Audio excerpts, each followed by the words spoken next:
میں نے خواب و خیالوں میں بھی نہیں سوچا تھا کہ تم دونوں اس قدر ایک دوسرے پر وار جاؤ گی کہ میرے خود کی طرف افسوس سے اشارہ کیا، میرے خلاف محاذ بنا لو گی۔ وہ حیران بھی تھا اور غصہ بھی۔ اس نے گل کے تھکے ہوئے وجود پر نظر ڈالی۔ گل، کیا تم بھول گئی ہو کہ تم میری کیا لگتی ہو؟ میری منگیتر ہو کہ تمہیں اس بات کی فکر لگی ہوئی ہے کہ رستم ہاتھ سے نہ چلا جائے؟ چلا بھی گیا تو کیا ہو جائے گا؟ پلٹ کر تو میرے پاس ہی آئے گا، اور میں کون ہوں؟ تمہارا ہونے والا شوہر۔ میرا سب کچھ تمہارا ہی تو ہے، پھر کیا ضرورت تھی یہ قدم اٹھانے کی؟ وہ بھی ایک باہر کی لڑکی کے کہنے پر؟ کیا اب باہر والے بتائیں گے کہ ہم لوگ کیسے ہیں؟ تنزیہ نظروں سے عبادہ کو دیکھا۔ وہ خود کو آزاد کرانے کی ناکام کوشش کر رہی تھی۔ تم عبادہ، وہ تیز تیز چلتا اس کے پاس آیا اور پنجوں کے پل اس کے سامنے بیٹھ گیا، ہاتھ میں گن پکڑے رکھی۔ تم تو لاہور سے ہو، بزدل، نازک اور لاڈوں میں سے پلی لڑکی جو حویلی سے ڈرتی تھی۔ تم میں اتنی ضرورت کہاں سے آ گئی؟ ہاں، تم تو صرف باتوں سے قائل کر سکتی ہو، یہ منصوبے کب سے بنانے لگ گئیں؟ عبادت دبا دبا غرا رہی تھی۔ اس کا بس نہیں چل رہا تھا کہ وہ غازان کے کئی ٹکڑے کر دے۔ تمہیں منع کیا تھا نا کہ ہمارے معاملات سے دور رہنا۔ ہم 10 گھوڑوں کو زہر دیں یا پورے استبل کو آگ لگا دیں، تمہیں کوئی لینا دینا نہیں ہونا چاہیے۔ تمہارا کام تھا علاج کرنا، ہمارے نجی معاملات میں مداخلت کرنا نہیں۔ عبادہ نے زور سے کندھے کھینچے، وہ اس پر جھپٹنا چاہتی تھی۔ میں نے مروت کے مارے تمہیں روک کیا دیا؟ تم تو حویلی کو اپنا سمجھ کے بیٹھ گئی۔ اچھا ہوتا اگر اس دن جانے دے دیتا، نہ تم میرے متھے مزید لگتی، نہ مجھے یہ قدم اٹھانا پڑتا۔ وہ ندامت سے کہہ رہا تھا۔ عبادہ کی آنکھوں میں ہلکورے تیر رہے تھے۔ اگر اس سیکنڈ کا 1000واں حصہ بھی ملتا تو غازان کے بیسیوں ٹکڑے کر چکی ہوتی۔ مجھے تم سے کوئی ذاتی دشمنی نہیں ہے مس سلیم، یو آر آؤٹ سائڈر، تم میری ٹارگٹ لسٹ میں کبھی شامل نہیں تھی۔ تم نے خود کو خود ہی ٹارگٹ بنا دیا تھا۔ اگر تم میری بات مان جاتی تو آج اس کمرے میں خود کو آزاد کرنے کے لیے جی جان کی محنت نہ کر رہی ہوتی۔ وہ بار بار کنڈے جھٹک رہی تھی، اس کی کلائیوں کے گرد باریک رسی گوشت میں دھس گئی تھی۔ خون رک گیا تھا، ہاتھ جامنے پڑ رہے تھے۔ اس کی بے بسی بھری مزاحمت، اس کی تڑپ، اس کی سسک دیکھ کے غازان کی مسکراہٹ گہری ہو گئی۔ یہ رسیاں نہیں ٹوٹیں گی، یہ تاریں ہیں، انہیں جتنا تم کھینچو گی یہ تمہارے گوشت میں گھستی چلی جائیں گی۔ اس سے پہلے کہ تمہارا گوشت 2 تہوں میں بٹ جائے، اپنی مزاحمت بند کر لو۔ برہمی اور صفاقیت سے کہتے ہوئے کھڑا ہو گیا۔ میرے پاس اتنا ٹائم نہیں کہ تم دونوں پہ ضائع کروں۔ شندور سے یہاں تک بڑی مشکل سے آیا ہوں، اور صبح ہونے سے پہلے مجھے وہاں پہنچنا ہے۔ تم دونوں یہاں اگلے 2 دن تک قید ہو، جب تک مجھے سرداری نہیں لگ جاتی۔ گن کو پینٹ کے پیچھے اڑستے ہوئے وہ مصروفیت سے کہنے لگا۔ میری بڑی خواہش تھی عبادہ کہ تم اور گل میری سرداری اپنی آنکھوں سے دیکھو، مگر تم لوگوں نے اپنے پیروں پہ خود کو لہاڑی ماری ہے۔ اب یہاں رہو جبکہ پورا چترال میرا نہیں ہو جاتا۔ گل کی دبی سی سسکی نکلی۔ اس نے پلٹ کر اسے دیکھا۔ وہ ہاتھ کی پشت سے آنسو صاف کر رہی تھی۔ اس کے دل کو کچھ ہوا۔ ہمدردی سے چلتے ہوئے اس کے پاس آیا اور نرمی سے اس کے دونوں کندھوں پر ہاتھ رکھ دیا۔ گل، رو نہیں پلیز، تم کیوں فکر کر رہی ہو؟ میں رستم کو بچا لوں گا۔ ابھی میں نے کہا نا کہ میرا سب کچھ تمہارا ہی ہے۔ سرداری کے بعد میں تم سے شادی کر لوں گا، تم میری سردارنی بن جاؤ گی، ہم خوشی خوشی رہیں گے۔ پلیز اس طرح خود کو اذیت مت دو۔ وہ فکر مندی سے اس کے آنسو پہنچنے لگا تو گل نے بے دردی سے اس کے ہاتھ جھٹک دیے۔ غازان نے گہری سانس لی۔ میں جانتا ہوں تم ناراض ہو، مگر مجھے پورا یقین ہے تم مجھے معاف کر دو گی، کیونکہ میں نے جو کچھ کیا ہے نا، تمہارے لیے کیا ہے، ہمارے مستقبل کے لیے کیا ہے۔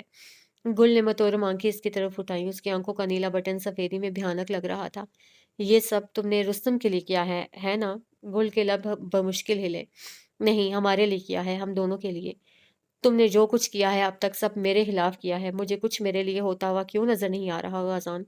وہ پر شکوہ نظروں سے اسے دیکھ رہی تھی۔ کچھ پل کے لیے غازان لاجواب ہو گیا۔ ابھی حالات بکھرے ہوئے ہیں، صرف 2 دن تک صبر کرو۔ جب سب ٹھیک ہو جائے گا تو تمہیں سمجھ آ جائے گی کہ میں نے سب تمہارے لیے کیا ہے۔ نہیں، اس نے نم سی سانس کھینچی۔ میرے لیے نہیں کیا، اپنے لیے کیا ہے۔ ایسا نہیں ہے گل، مجھے کوئی وضاحت نہیں دینی۔ اس نے انگشت اٹھاتے ہوئے وارن کیا۔ تمہیں رستم چاہیے نا، رکھ لو، مجھے نہیں چاہیے۔ تمہیں ابتہاج کے ساتھ بھی وہ سب کرنے کی ضرورت نہیں ہے۔ میں علل اعلان خود رستم کو تمہارے حوالے کر دوں گی۔ وہ بہت ٹوٹے ہوئے لہجے میں کہہ رہی تھی۔ میں مانتا ہوں کہ میں نے غلط طریقہ اپنایا ہے، مگر میری نیت بری نہیں ہے۔ میں کچھ نہیں سننا چاہتی۔ وہ ایک قدم پیچھے ہو گئی۔